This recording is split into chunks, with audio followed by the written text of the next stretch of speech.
Good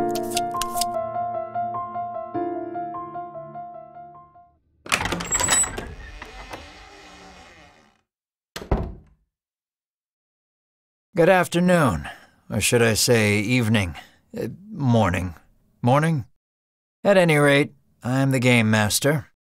Pleased to make your acquaintance. Before we begin, there is something I must tell you.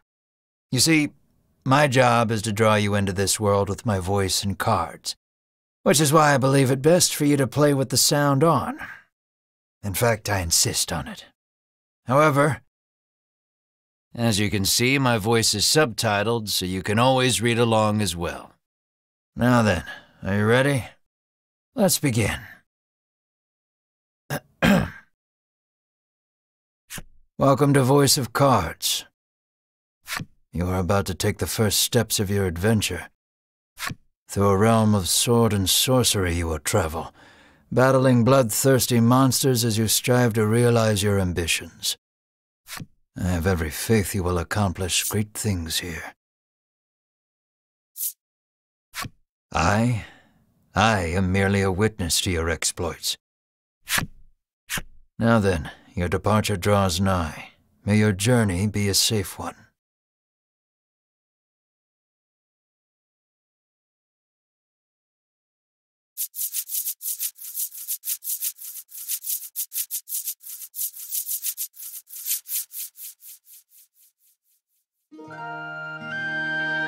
This is Castle Advent. Queen Nilla reigns over the kingdom from within its walls. 3 white-clad adventurers have gathered here at the Queen's summons.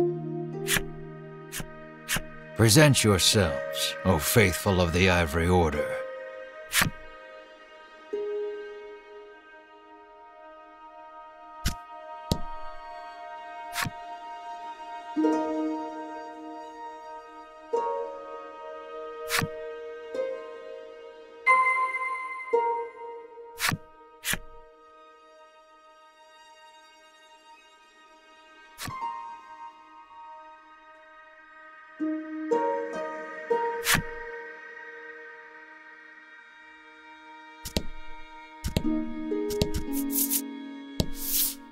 From upon her throne, the Queen regards the adventurers. So you are disciples of the Order. The youngest of the 3 steps forward. She holds herself with well-born grace. I am Winifred of the Ivory Order, Your Majesty, she says. I lead this fellowship. She bows, glancing to her 2 companions. In response, the stern-looking one inclines his head and brusquely names himself Berwin.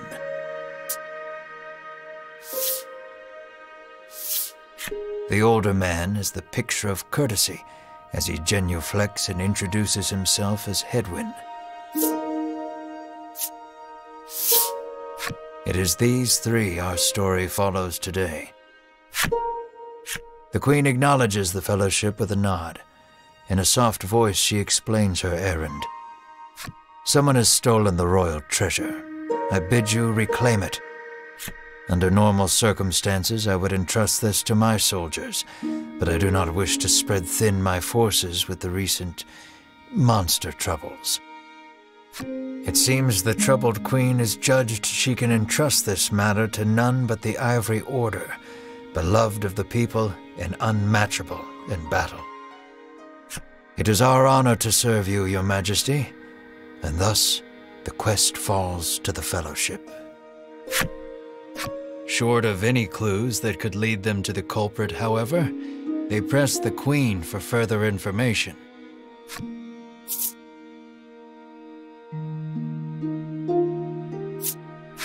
The Fellowship asks the Queen if she knows anything about the thief. The Queen says witnesses might be found at Nexton.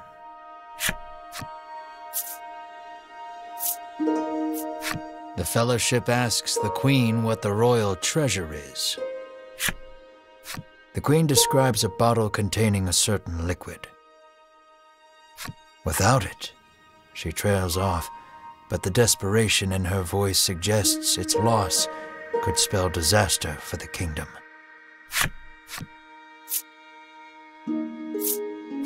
Usually, one would expect recompense for this sort of undertaking.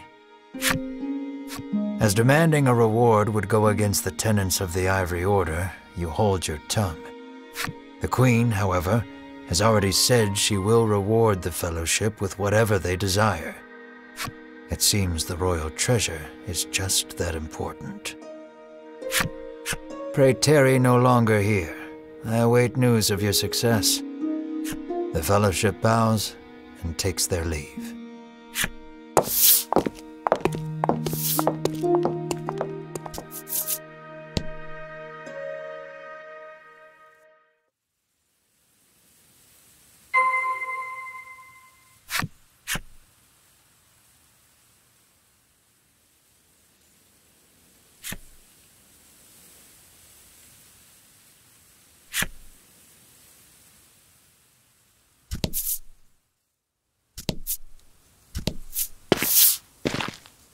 We can waste no time finding the treasure. Winifred strides toward town. Wait, cries Berwin, blocking Winifred's path. A monster. You dare stand in our way? Hedwyn scowls at the foul creature. It lunges at the Fellowship.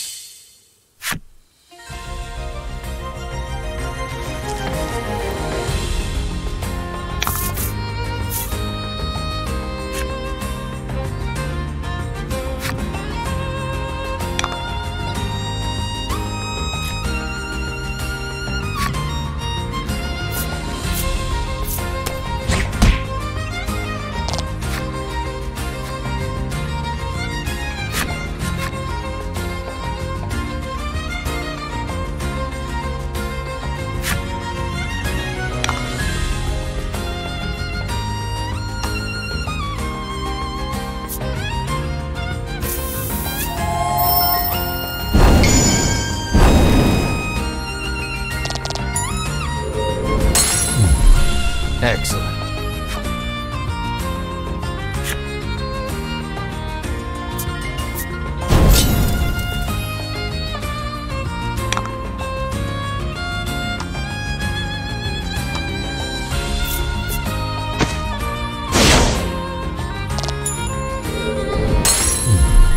Congrats.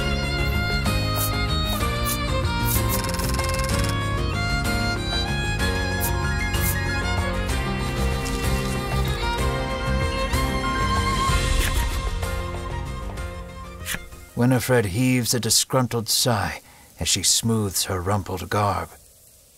Showing no signs of weariness from battle, Berwin silently wipes the monster's ichor from his weapon.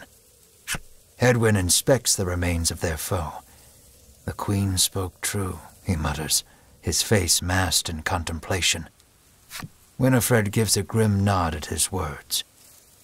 Mayhap the treasure's theft and the monster's behavior are connected somehow. First things first, the Fellowship needs to gather more information. To Nixton they set their sights.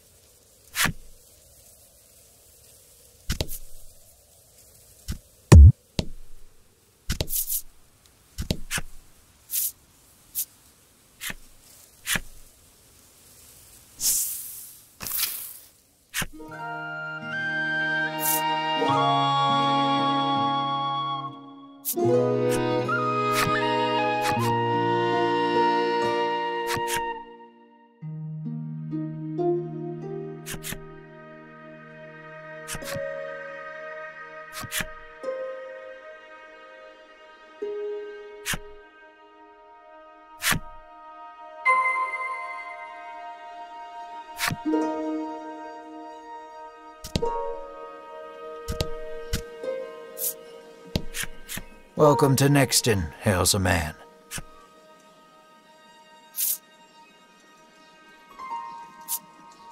The Fellowship asks if he's heard anything about the theft of the royal treasure. The man's eyes widen. He leans close to Winifred and whispers something in her ear. Welcome to Nixton.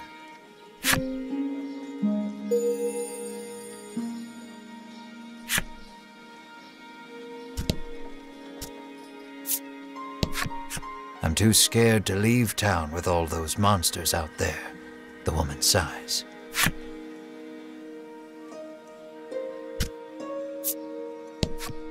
The man helpfully advises you take the opportunity to purchase equipment and curatives while you are in town.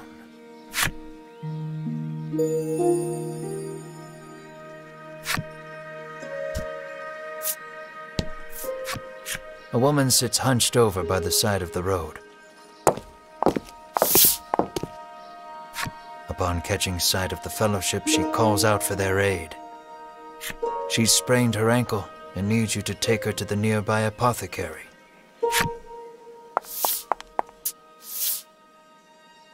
Winifred rushes to her and helps her up.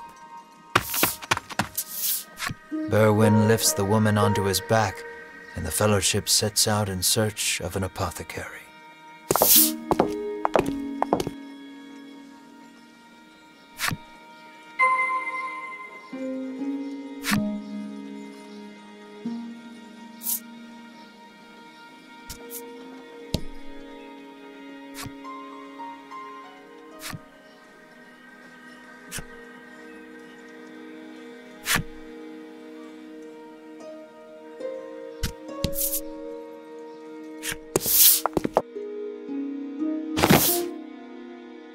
You arrive at the apothecary.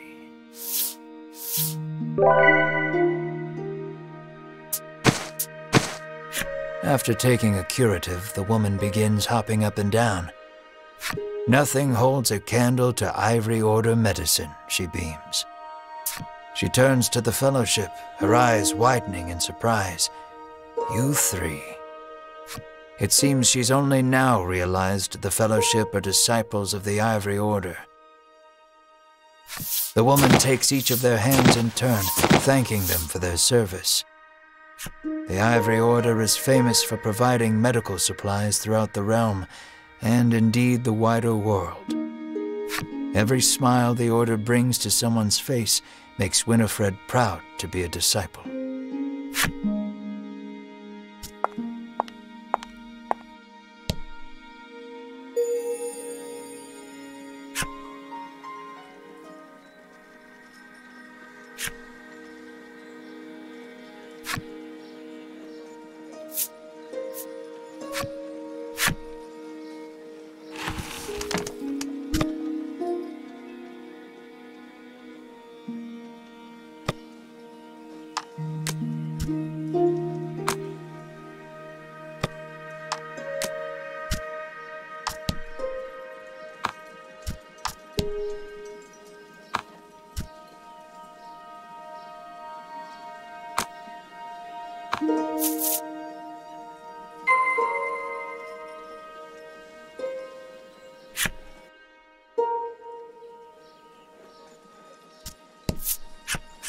How may I help you?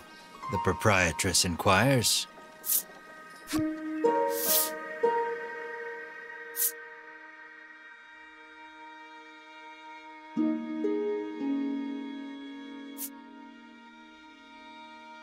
Will that be all? The proprietress asks.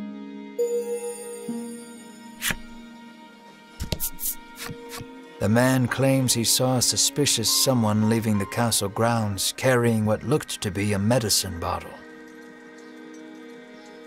He didn't get a good look at their face, but says they were nothing but skin and bone. The Fellowship thanks the man for the useful information.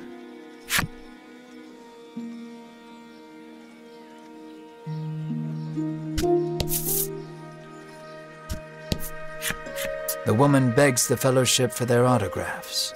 She seems to greatly admire the Order. I know there's nothing to worry about with disciples of the Order here, she says, relief flooding her features. Upon asking, the woman says she was attacked by a monster outside of town. A strange creature, she says, nothing but bones, and it clutched a bottle of medicine as if its life depended on it.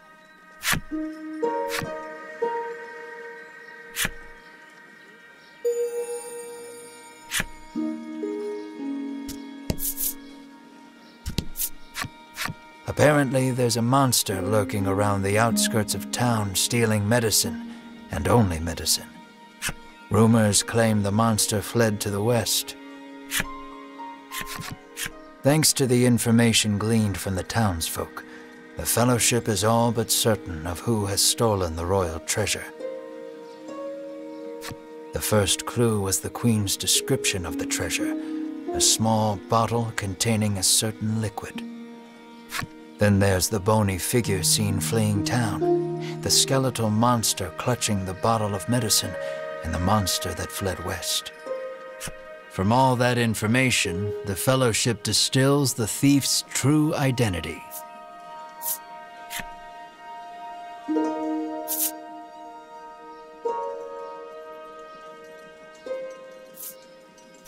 The scrawny street urchin, intones Berwin. It must be. Winifred ignores that. Our thief is the monster that fled west, she says, with a glance to Hedwyn. Hedwyn nods silently in agreement with Winifred's conclusion. Winifred clears her throat, proclaims that the Fellowship shall head west, out of town, and walks off.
Let's not go there just yet. I haven't quite finished the story for that section, you see.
Nice work.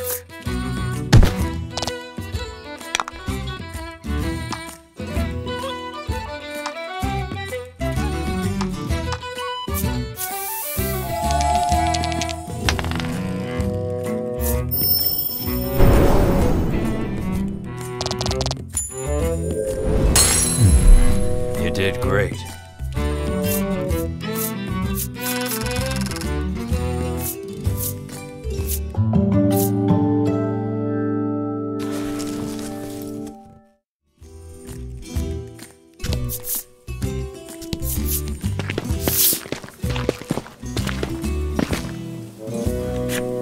The Fellowship moves westward, only to be unnerved by the sight of a human figure moving through the trees. The presence of large packs suggests a traveler.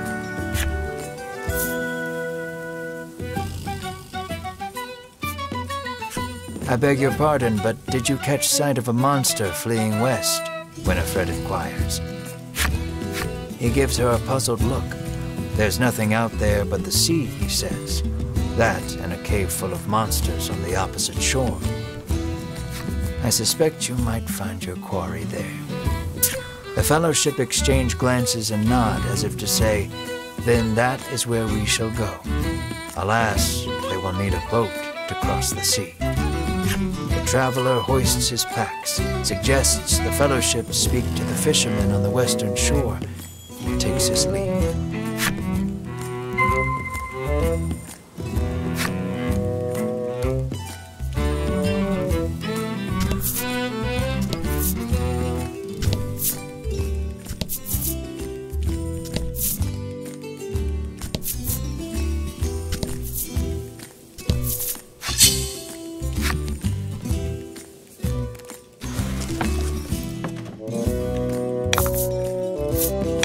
And fight.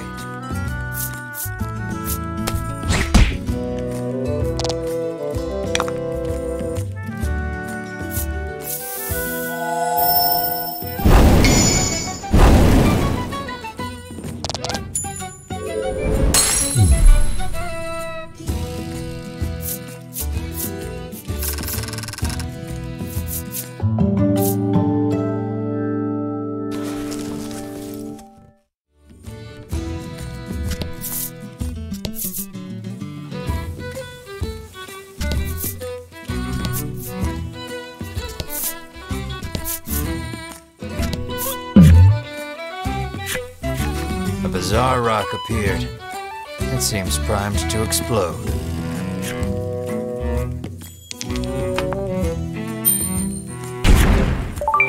The bizarre rock transformed into a gold rock.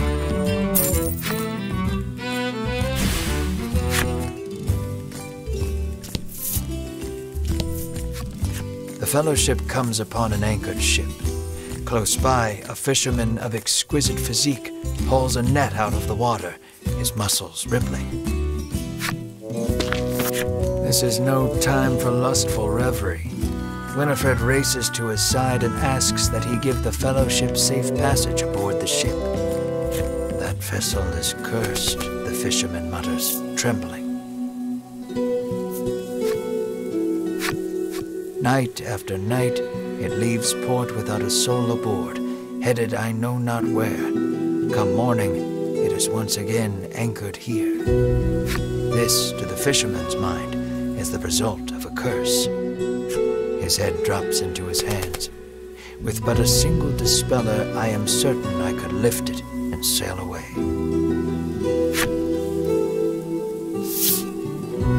Alas, the fellowship find themselves without any dispeller. They resolve to return to Nexton and find some.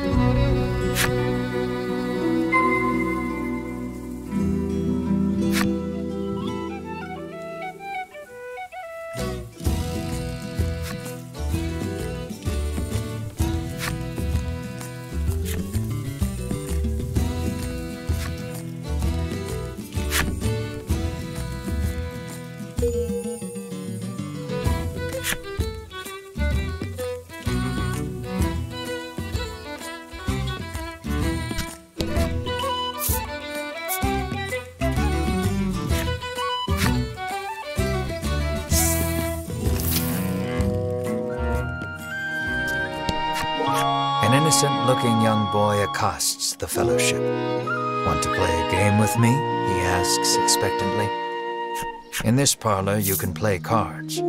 The child rambles on, wheedling you. "I'll give you this if you play with me."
Thanks for playing, the boy squeals. He hands over the medicine bottle as promised.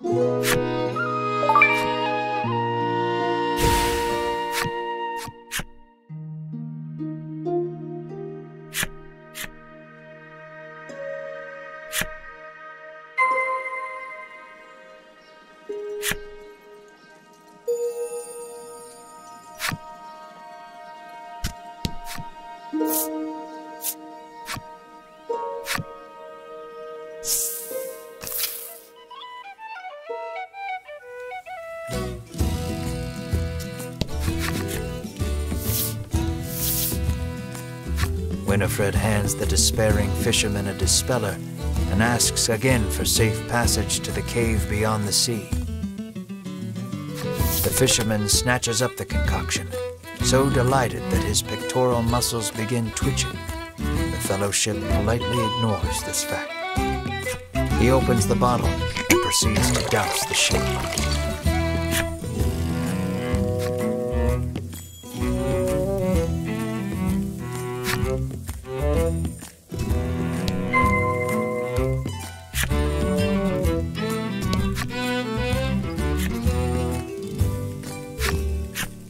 Are you ready to set sail for the cave?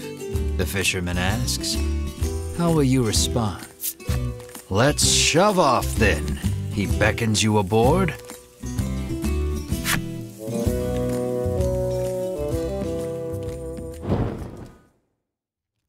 The Fellowship arrives at the mouth of a dank cave, its damp, rocky expanse threatening to swallow them. Monsters could come pouring out at any moment. The fisherman has anchored the ship in the cove. Come back here when you're ready to return to the mainland, he says.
Don't hold back.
The door is shut tight. you spy a keyhole on it, suggesting the existence of a corresponding key.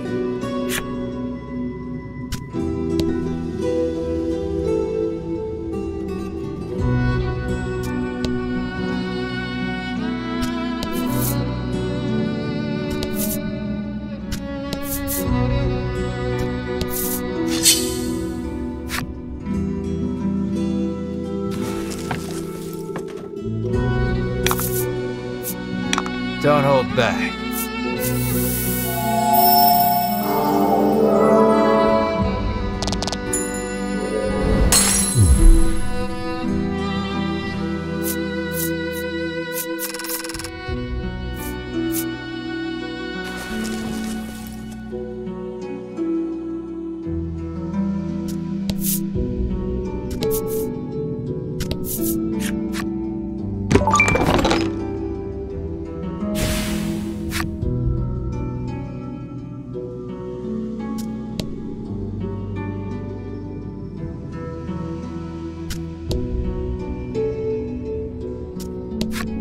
The door before you is shut quite tightly. It appears to have a keyhole.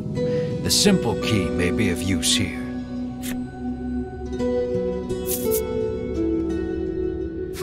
The Fellowship slides the simple key into the keyhole and turns it. The lock opens with a thunk.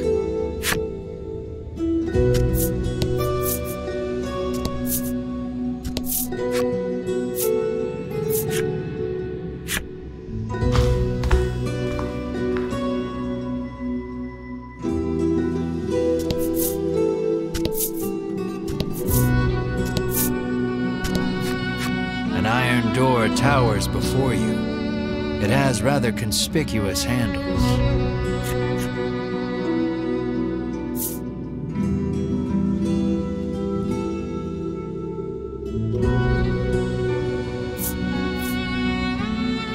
Berwin pushes the massive handles against the door with all his might. It moves not an inch. Berwin gives the door a roundhouse kick out of pure frustration. As his foot connects, the door trundles to the side. So it was one of those sliding contraptions.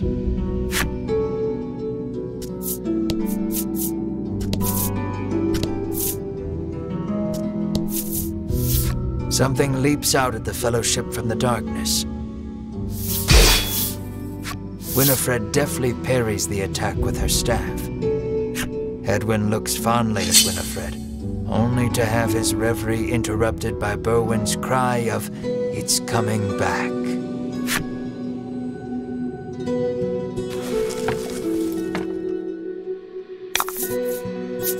And fight.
The Fellowship approaches the chest, only for a voice deep as an earthquake to echo through the cavern.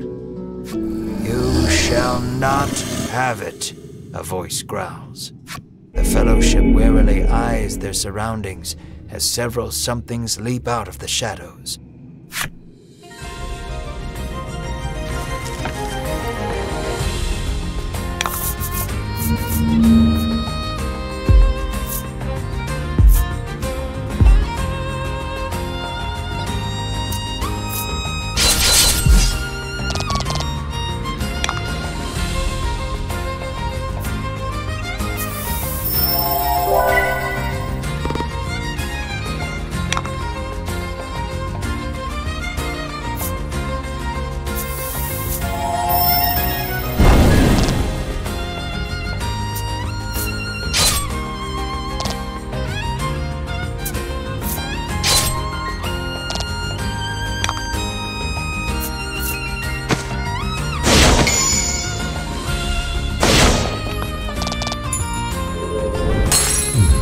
Fortune favors the bold.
Winifred neatly steps through the fiend's remains and opens the chest. Inside is what appears for all the world to be an ordinary medicine bottle. At last, the royal treasure is in safe hands once more, Hedwyn sighs.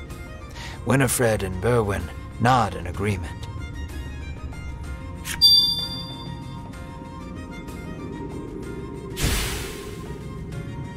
Treasure in hand, the Fellowship exit the cave, exulted. In time, the Fellowship find themselves before the Queen once more. They offer her the retrieved treasure. As reward for the arduous task of returning our prized possession, I bid you name anything you desire, she proclaims. She is positively beaming and seems prepared to shower the Fellowship with riches, whether they demand them or not. But at that moment, a massive roar, the likes of which had never been heard before, shakes the entire castle. As the roar recedes, one of the royal guard, pale as a sheet, bursts into the royal hall. He struggles to gather his breath. Just now, over the castle, a dragon, he pants to Queen Nilla. A dragon. So the great evil has returned. Queen Nilla turns her gaze to the sky, dumbfounded. So the monster troubles are connected, Edwin says so under his breath, so the Queen does not hear.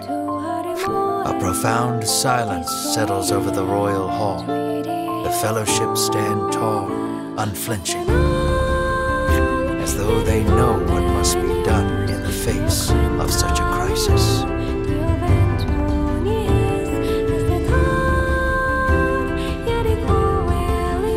What will become of the land now that the dragon has returned? I'm afraid that we'll have to wait. We're all out of time for this portion of the adventure. Don't you worry. We'll continue the tale another time. I look forward to our next session. Until then, I bid you good day. Farewell, friend.